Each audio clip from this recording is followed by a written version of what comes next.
औरत शब्द का काला इतिहास, कैसे एक शब्द आपके जीवन से जुड़ा और बन गया उसका हिस्सा, लेकिन उसके पीछे का सच आपको हैरान कर देगा। हर दिन हम कुछ नया सीखते हैं, समझते हैं और जानते हैं।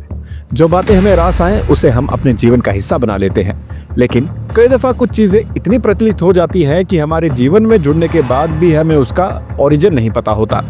ऐसा ही एक शब्द है औरत, जिसका अर्थ आप जब सुनेंगे तो दंग रह जाएंगे।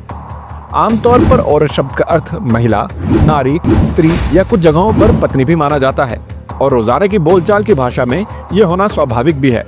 परंतु आपको शायद ये जानकर हैरानी होगी कि ये शब्द आया कहाँ से और इसका अर्थ क्या है। यदि आप एक गूगल सर्च करेंगे तो आप जान जाएंगे कि औरत शब्द अरबी के शब्द औरह से आया है और धीरे धीरे इसने हिंदी और उर्दू भाषा में अपना स्थान पाया और जल्द ही रोज की बातचीत का हिस्सा बन गया। लेकिन इसका अरबी मूल अर्थ गुप्तांग, दोषपूर्ण या कमजोर स्थान है। जदीद हिंदी उर्दू शब्दकोश में भी इस बात की पुष्टि होती है। फिरोजसन उर्दू इंग्लिश डिक्शनरी में भी औरत शब्द का अर्थ अन्य अर्थों के साथ नेकेडनेस या न्यूडिटी भी दिया गया है। वहीं मजर उल हक खान अपनी किताब पर्दा एंड पॉलीगैमी में कहते हैं कि औरत शब्द का अर्थ स्त्री नहीं अपितु छुपाया हुआ गुप्तांग है।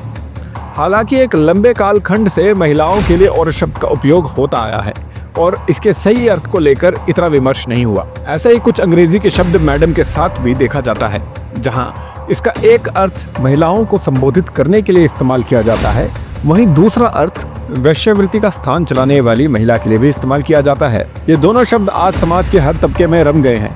इसकी जगह स्त्री, महिला, देवजी शब्द अधिक सम्मानजनक है और अधिक उपयोग में लाए जाने चाहिए।